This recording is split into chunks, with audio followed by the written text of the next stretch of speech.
বর্তমানে রাজ্যের পরিস্থিতি, দেশের পরিস্থিতি এবং গতকালকে কৈলাসহরের ঘটনাগুলি দেখার পর একটা কবিতা লিখলাম। কবিতাটা আপনাদের আবৃত্তি করে শোনাবার চেষ্টা করব। চারিদিকে হাহাকার, চারিদিকে হাহাকার, এ যেন মানব সভ্যতা ধ্বংস করার এক নয়া অঙ্গীকার।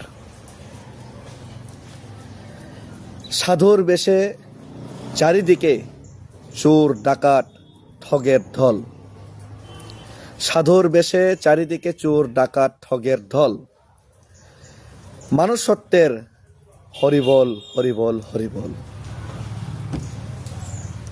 চারিদিকে হাহাকার, চারিদিকে হাহাকার, এ যেন শুধু অরাজকতার জয় জয়কার। মঞ্চে বসে আছে চাটুকার আর বাটফার, মঞ্চে বসে আছে চাটুকার আর বাটফার, ঘরে বসে নির্বাসনে বিদ্বান আর ছলাকার। চারিদিকে হাহাকার, চারিদিকে হাহাকার, দেশ চালাচ্ছে নেতার জায়গায় চাটুকারি কলাকার। কেউ বলছে হিন্দু খাত্রে মে, কেউ বলছে মসজিদ, কেউ ভাঙছে চার্চ, কেউ করছে নেগুর টাকার জন্য মারপিট। চারিদিকে চারিদিকে অরাজকতার জয় জয়কার।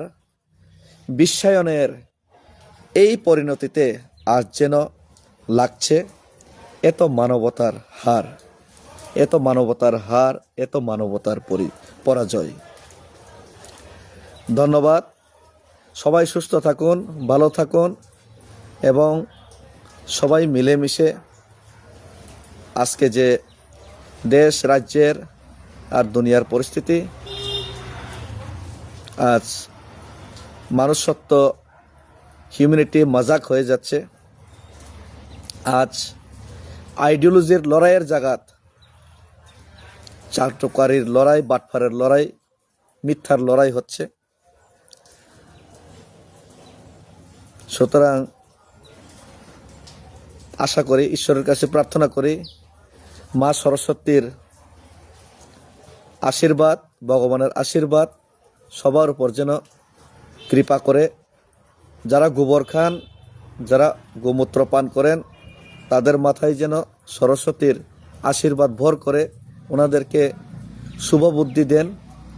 সেটাই মা সরস্বতীর কাছে প্রার্থনা রইল আছে। ধন্যবাদ।